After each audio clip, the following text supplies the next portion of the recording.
Bonjour à tous, dans cette vidéo on va corriger ensemble un exercice de préparation à l'oral d'électrostatique qui s'appelle champ électrique. Donc on nous explique que d'un point de vue du potentiel et du champ électrique qu'il crée, les noyaux de certains atomes légers peuvent être modélisés par une distribution volumique de charge à l'intérieur d'une sphère de centre O et de deux rayons A. Donc on va avoir ici dans cet exercice une sphère.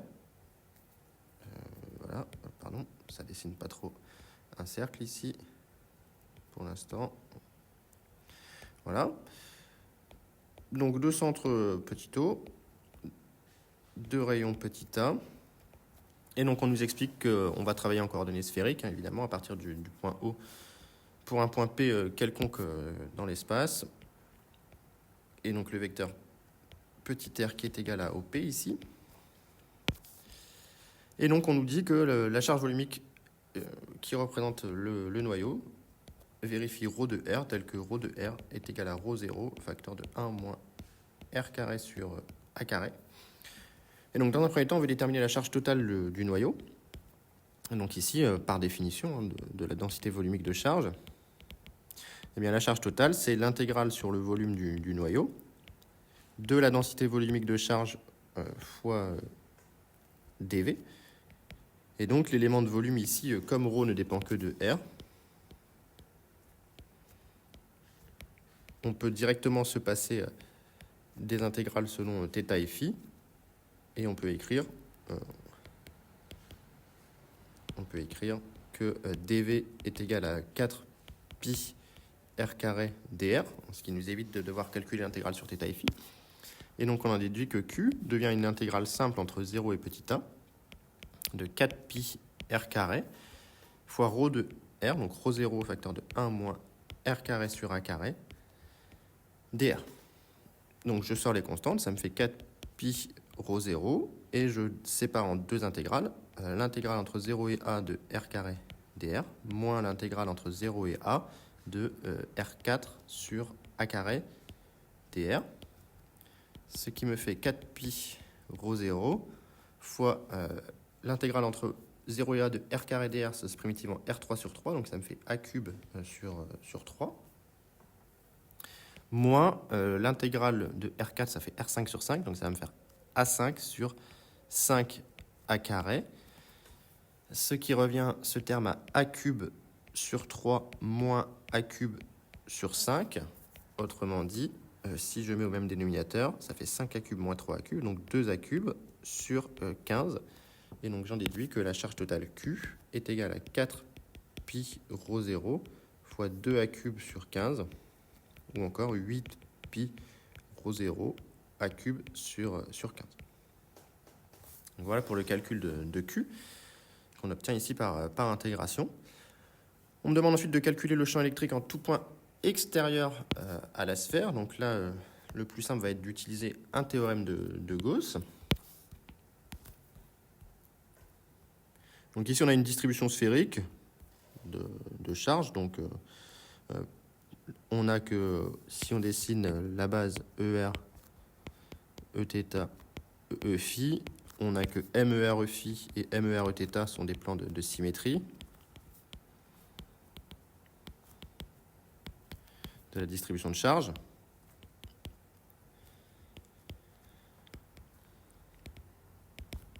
Puisque la distribution de charge ici ne dépend que de R.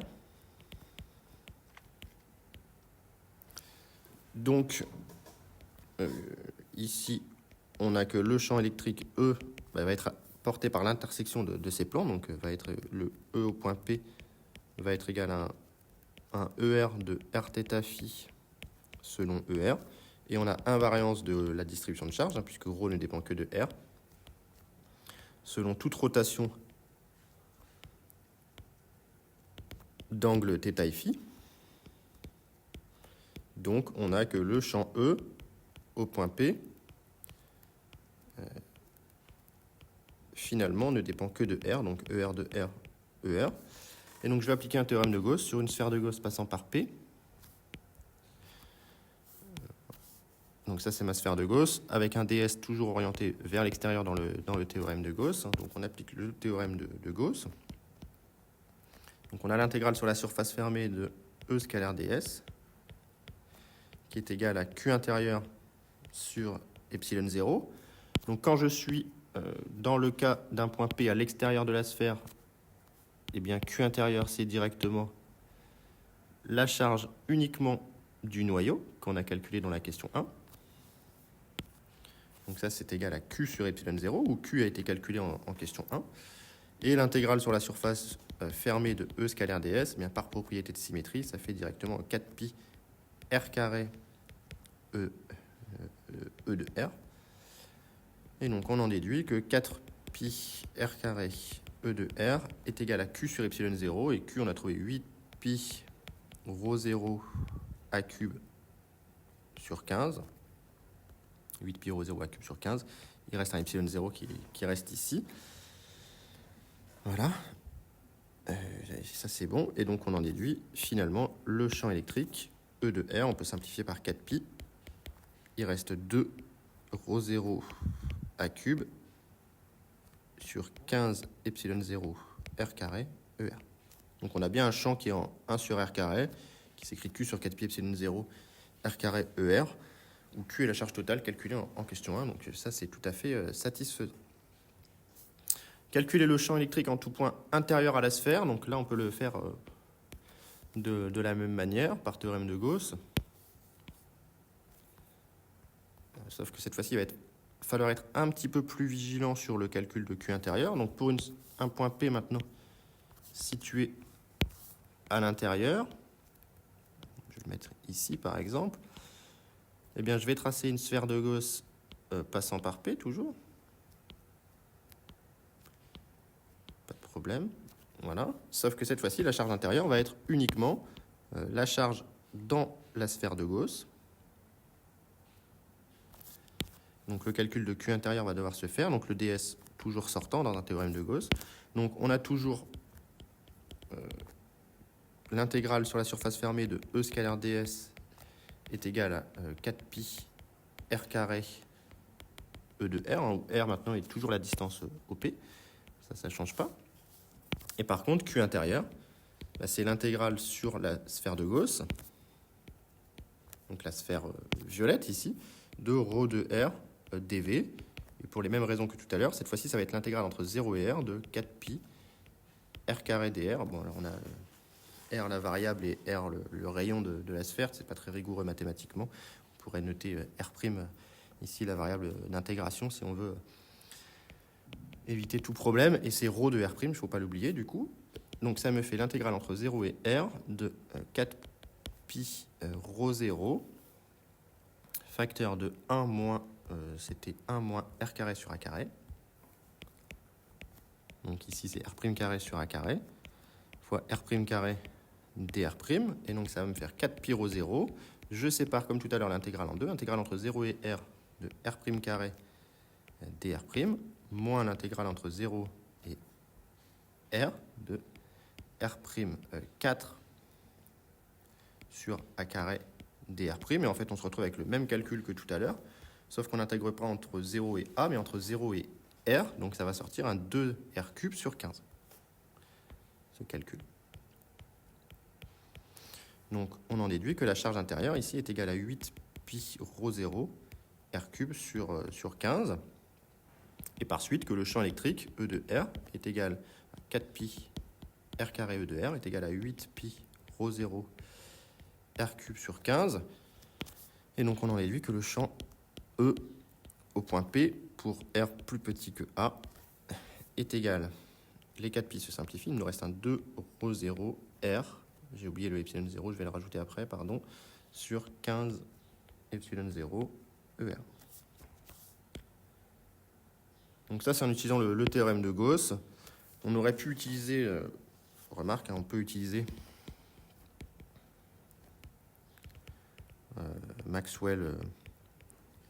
Maxwell-Gauss. Div de E est égal à ρ de R sur epsilon 0, avec la divergence qui nous est donnée dans le formulaire du CCINP, ici.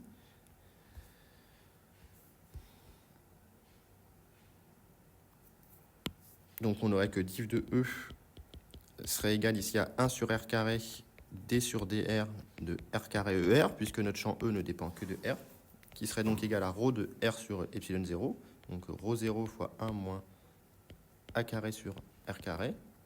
R carré sur a carré, pardon, c'est l'inverse. Sur epsilon 0.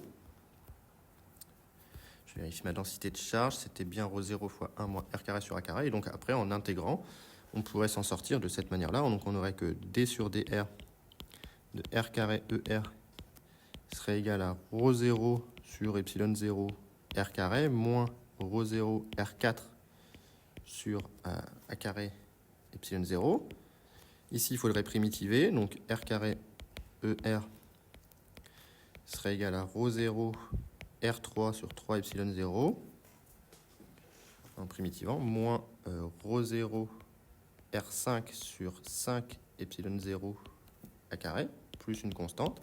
Et donc, on en déduirait que ER de R serait égal à ρ0 ici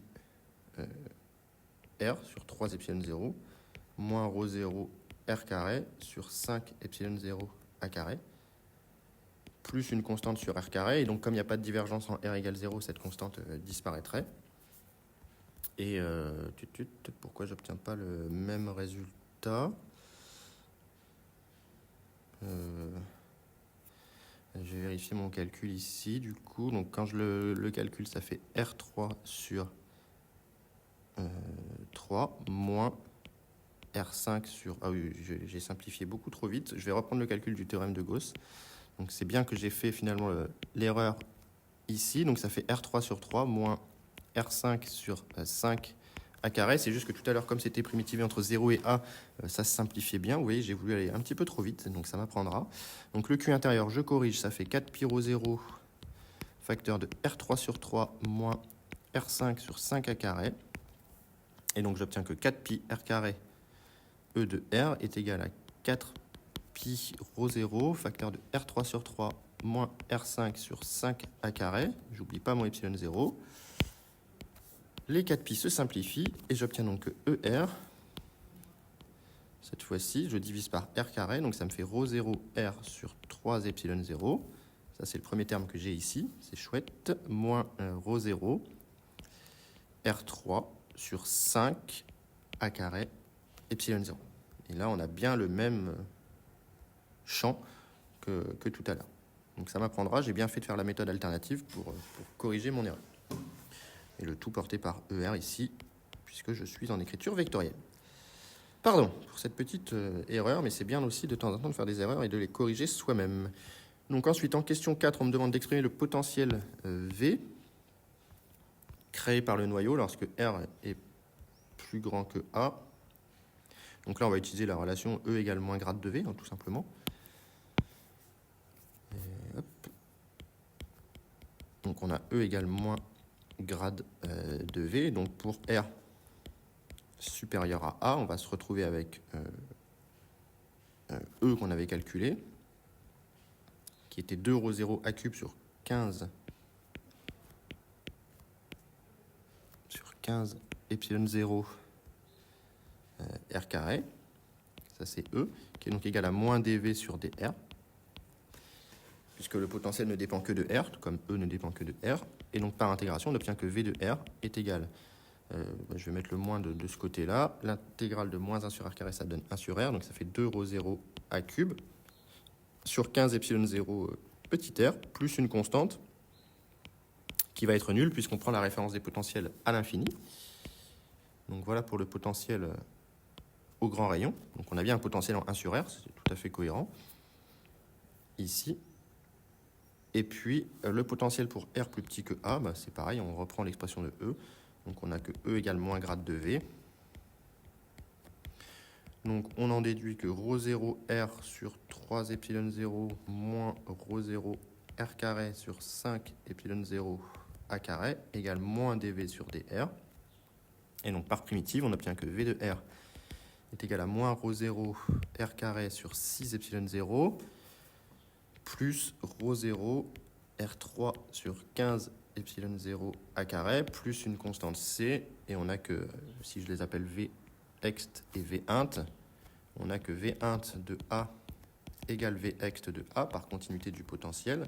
Et donc on en déduit que moins rho 0 A carré sur 6 epsilon 0 plus rho 0 a cube sur 15 epsilon 0 a carré. Je vérifie. C'était un R5, décidément. C'était un R3 ici. Décidément, je fais pas mal de petites erreurs, pardon. Donc c'est un R cube ici. Ça c'est bon, ça se primitive bien. Alors attendez que je ne fasse pas d'erreur. Le R se primitive en R carré, le R3 en R4 sur 4. Décidément, c'est pas mon jour. Et donc j'obtiens que moins ρ0 a carré sur 6 epsilon 0 plus ρ0 a 4 sur 20 epsilon 0 a carré est égal à 2 ρ0 a cube sur 15 epsilon 0 petit a. Il y a un C ici. Et donc j'en déduis C égale, j'ai pas vraiment envie de faire le calcul littéral, mais on peut y arriver sans aucune difficulté à ce stade.